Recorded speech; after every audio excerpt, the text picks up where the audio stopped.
Ok, bonjour Monsieur Gauthier Malika. Bonjour Madame Rachel. Bienvenue, et c'est pas encore une fois bienvenue dans Merci. notre plateau. Merci Là où beaucoup. on discute un peu sur la situation des lits de pèse. Alors déjà, nous commençons avec la situation qui s'est passée hier mercredi au cercle de l'UDPS. Si vous pouvez nous enseigner déjà que vous êtes membre de l'UDPS. Voilà. Alors, si vous pouvez déjà nous dire un peu, nous relater un peu la situation exacte de ce qui s'est passé hier mercredi 12 à l'UDPS. Bon, en réalité, ce qui s'est passé hier mercredi à l'UDPS, c'était jeudi 12 au sein de l'UDPS à l'UMT. C'est la revendication de certains amis par rapport à certains placements qui se sont faits au niveau du parti. Mais c'est une revendication interne, ce n'est pas trop grave. Mais c'est pas trop grave, comme vous le dites, mais c'est pas trop grave, mais ça apporte des dégâts. Oui, mais parce que les uns et les autres ne veulent pas se comprendre, c'est comme ça que c'est arrivé à ce niveau-là. Je crois que les revendications ont leurs étapes. Il y a eu des étapes de pourparlers. Je crois que les amis ont vu qu'ils n'ont pas été écoutés. C'est ainsi qu'ils sont passés à la vitesse supérieure, d'aller revendiquer jusque dans la rue. Et de l'autre côté, la hiérarchie du parti a vu que ce n'était pas aussi important que les amis en arrivent là. Mais d'une manière ou d'une autre, s'il faut quand même prendre position, je vais demander aux autorités de parti, aux autorités de l'UDPS, d'écouter la base. Parce que c'est la base qui élève toutes les autorités là où ils sont. Alors, dites-nous, M. Gauthier Malika, parlez-nous un peu de CEP. Ouais, la commission électorale permanente. C'est quoi, en fait, au sein du parti et quel est son rôle? Parce que je crois que c'est d'ailleurs ça qui est à la base du désordre. Merci beaucoup. La commission électorale permanente du parti, c'est l'organe dans l'UDPS qui s'occupe des élections à tous les niveaux, hein, même pour présenter les candidats du parti à la CENI. C'est la commission électorale permanente qui traite tous les dossiers des candidatures et qui présente, qui apporte au pays la liste de candidats de l'UDPS. C'est à ce niveau-là qu'on gère toutes les candidatures de tous les membres qui ont des ambitions pour postuler dans tel ou tel poste du pays. C'est dans ces cabinets-là, donc c'est dans cette commission électorale permanente qu'on fait ces histoires-là. Je crois que c'est un des organes clés de l'UDPS. En réalité, ils ont des membres. Ils étaient autour des 50 qui étaient nommés ensemble. Ils ont siégé, ils ont fait les élections. À l'époque, on avait élu M. Jacquemaine Chabani, le maître Jacquemaine, comme président. C'est lui qui œuvrait encore jusque-là. Et dernièrement, il y a eu une autre élection qui a mis quelqu'un d'autre. Et les secrétaires généraux de l'UDPS, donc je veux parler du président de l'UDPS, M. Jean-Marc Kabound, le président AI, a acté maintenant cette élection-là, le PV de cette élection, pour reconnaître le nouveau président qui est là. Mais la base n'a pas voulu tolérer ça. Ils ont vu que les amis ont fait un peu de choses, les élections à la hâte. C'est ainsi que ça crée un peu de problème. Normalement, ils auraient pu parler encore un peu plus profondément avant d'en arriver là. Alors, la question c'est de savoir pourquoi nous avons l'impression que c'est comme si la base ne respecte pas les décisions soit du secrétaire général ou encore du président intérimaire Jean-Marc Kabound. Mais pourquoi la base n'a pas respecté le choix? Parce que c'était le remplacement de Chabani, c'était par les élections.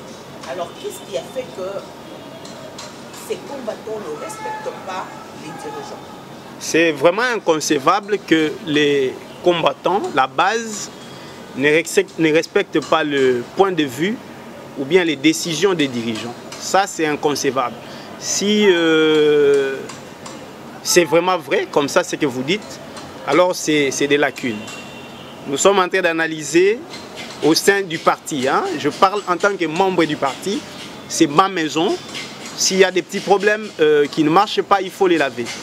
En tout cas, moi, à mon niveau, je crois que le président AI de l'UDPS a peut-être mieux à faire encore en termes de réglementation. Vous savez que jusqu'à aujourd'hui, la Ligue des jeunes de l'UDPS n'a pas un règlement intérieur. C'est très grave. C'est très grave. Moi, je crois que tout devait partir de là. Donc si aujourd'hui, vous voyez les décisions être remises en cause par la base, c'est simplement peut-être parce que ça n'a pas suivi les processus. En réalité, dans les processus décisionnels, les choses doivent venir en bas. Les choses doivent venir d'en bas. Ça monte, ça monte, ça monte. Et quand ça arrivera en haut, la décision prise par l'autorité du parti, c'est celle-là qui représente la volonté de la base. C'est ça la démocratie. La volonté de la majorité au sein du parti. Si cela n'est pas comme ça, c'est qu'il y a des lacunes dans le fonctionnement. Alors, de vous, messieurs, quel est le rôle joué Jacquemain Chabani au sein de l'UDPS? Monsieur Jacquemain Chabani était secrétaire général du parti à l'époque où nous étions en campagne électorale pour le feu président Étienne Tshisekedi wa Mulumba quand il était candidat président de la République en 2011. C'est Jacquemain Chabani qui nous a amenés aux élections. Et il l'a bien fait. Alors, il l'avait bien fait. Est-ce que c'était vraiment nécessaire ou important d'un coup comme ça, on le change? Selon vous, trouvez-vous que c'était important? Donc c'était le moment propice que le président Kaboud avec son secrétaire général Pour le moment, moi je crois que ce n'est pas opportun. Je vais parler en termes d'opportunité. Ça n'a pas été opportun qu'aujourd'hui, on pense à comment changer à la tête de la commission électorale permanente. Il y a beaucoup d'urgence au sein de l'UDPS à régler. Les partis doivent s'implanter dans les fins fonds. Parfois, je vois le secrétaire général Augustin Kabouya descendre au Bas-Congo, partout là, au Bandundu, partout pour aller marcher, implanter les partis. C'est ça qui doit être fait. Moi, je crois que c'est là où on doit se focaliser. Il y a beaucoup de priorités. Nous devons préparer 2023. Il y a beaucoup de priorités en tout cas. Moi, je ne voyais pas pourquoi ce n'était pas opportun vraiment qu'on pense à changer les animateurs au sein de la CEP. Ça n'a pas été... encore dans la distraction. Parce que nous sommes déjà en 2020. Donc 2023, c'est dans 3 ans. Non, c'est très grave, madame.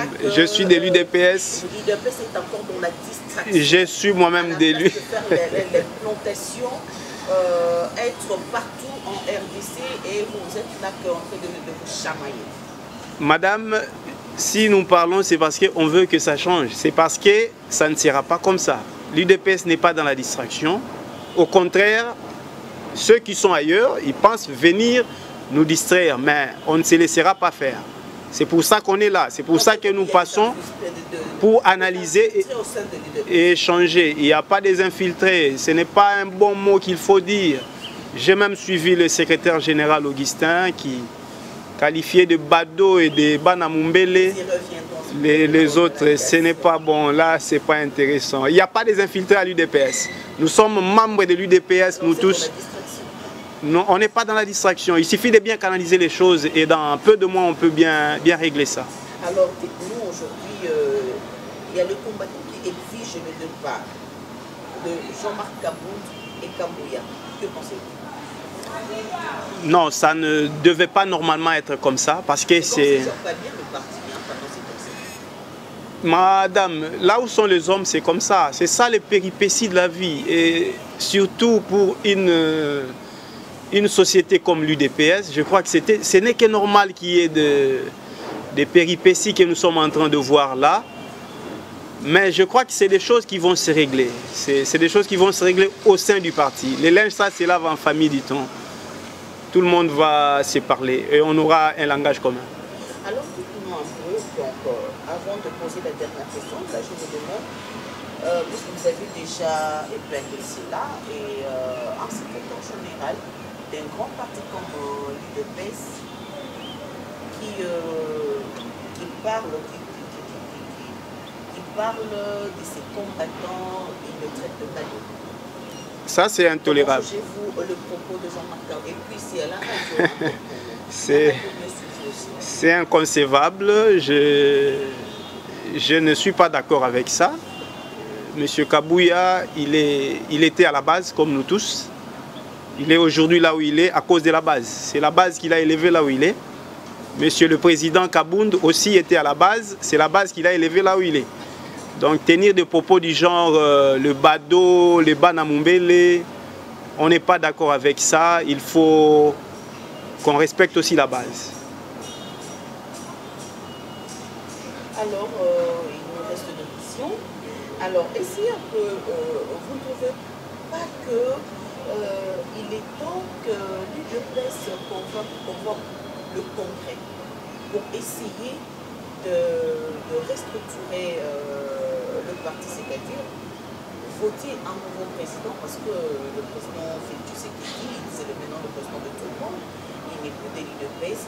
Avec tout ce qui est en train de se passer, ne trouvez-vous pas qu'il est temps que l'UDPS en Congrès, enfin, de voter un président, donc un staff ou le président où les combattants, tout le monde de l'UDPS serait d'accord? Oui, le congrès va se convoquer, mais pas avec les sentiments et les circonstances que nous sommes en train de voir.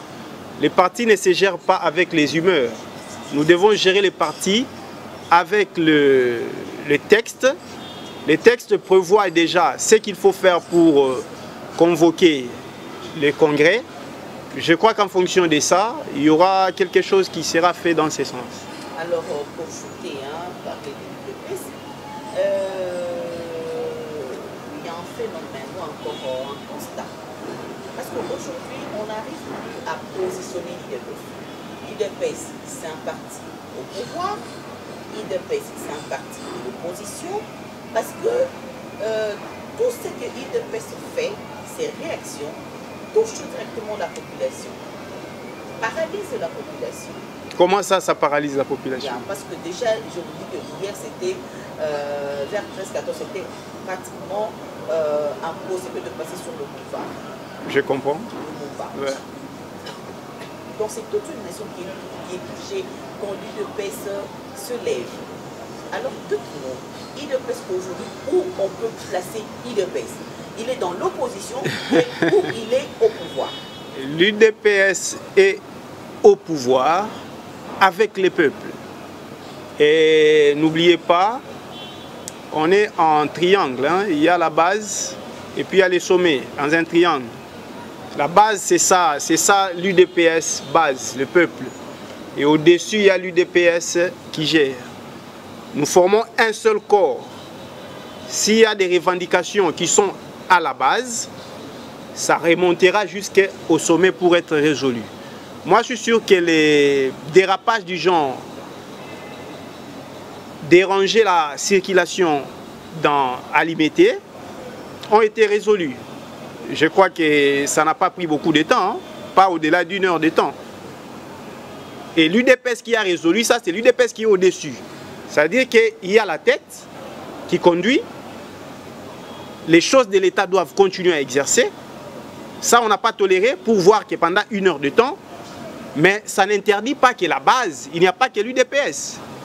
L'UDPS, base, signifie n'importe qui dans la population peut manifester. La jeunesse. J'ai dit n'importe qui dans la population, même s'il n'est pas de l'UDPS. Même l'AMUCA, les jeunes peuvent manifester parce que c'est un droit constitutionnel garanti dans la Constitution. Et si ça trouble l'ordre public, l'État viendra pour remettre l'ordre public. Il n'y a que ça. Il y a eu des arrestations. Ça veut dire que l'UDPS qui est au sommet, qui gère l'État, protège l'État et protège tout le monde.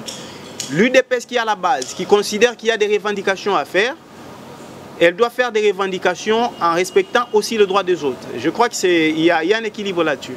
D'accord, nous suivons déjà concernant l'UDPS. Et aujourd'hui, si au moins la tête, comme vous venez de le dire, garde leur position pour remplacer Chabani, Jacques Chabani.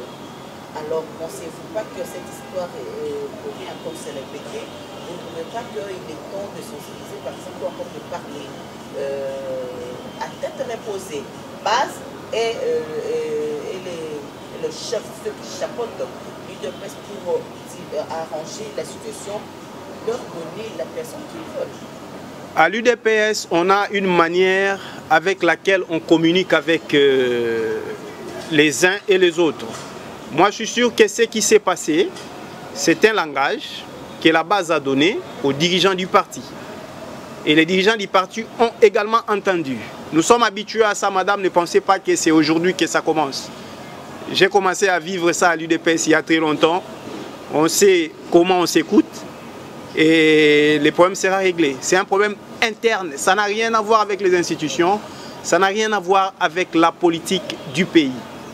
D'accord, merci M. Botemadika. Je crois qu'on vient de clôturer la page question sur le service. Parlons un peu juste une question sur le comportement de notre ministre, le ministre de la Santé, Eteni Lobodo, qui annonce d'un coup il y a coronavirus ici en RDC, particulièrement ici à Kinshasa. Et après plusieurs enquêtes, le monsieur qui dit non, il n'a pas ça. Comment trouvez-vous la réaction du ministre?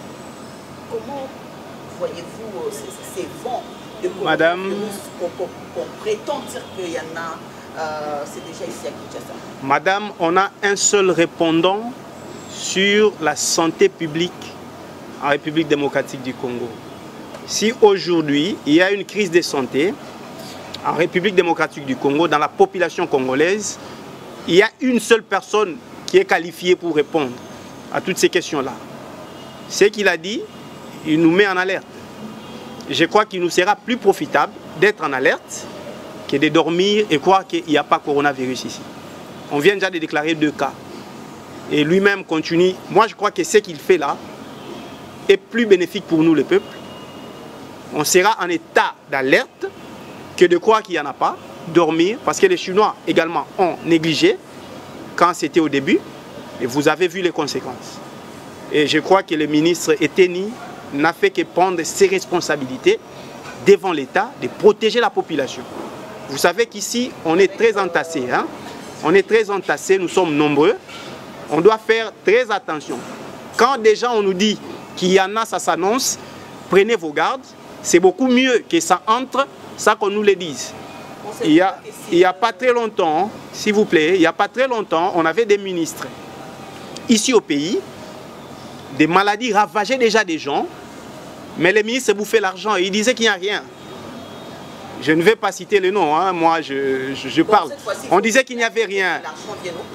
Il faut le dire pour que le peuple soit en alerte. La meilleure façon d'attaquer une épidémie, une pandémie, qui a déjà un caractère international, il faut alerter les gens et puis que les gens prennent des dispositions. Moi, je crois que le ministre a raison. Le ministre pouvait bien utiliser le mot de préventif et dire que techniquement parlant, il n'y a pas de matériel, techniquement parlant. C'est pourquoi il faut faire la prévention. Ce qu'il a fait là, c'est au fait la prévention. Parce que si, ouais, écoutez madame, la prévention, ça signifie qu'il faut empêcher que les virus... Ce qu'il est en train de faire, au fait, il y a quoi? Nous n'avons pas encore un médicament qui peut guérir. Ce qu'il faut faire, c'est empêcher au maximum que les gens aient ces virus-là. Voilà ce qu'il a fait. Donc, le fait d'alerter la population, c'est une manière, ça entre dans la méthode préventive de la propagation du virus. Merci beaucoup, M. Botemadika. Merci, madame, pour votre invitation. Je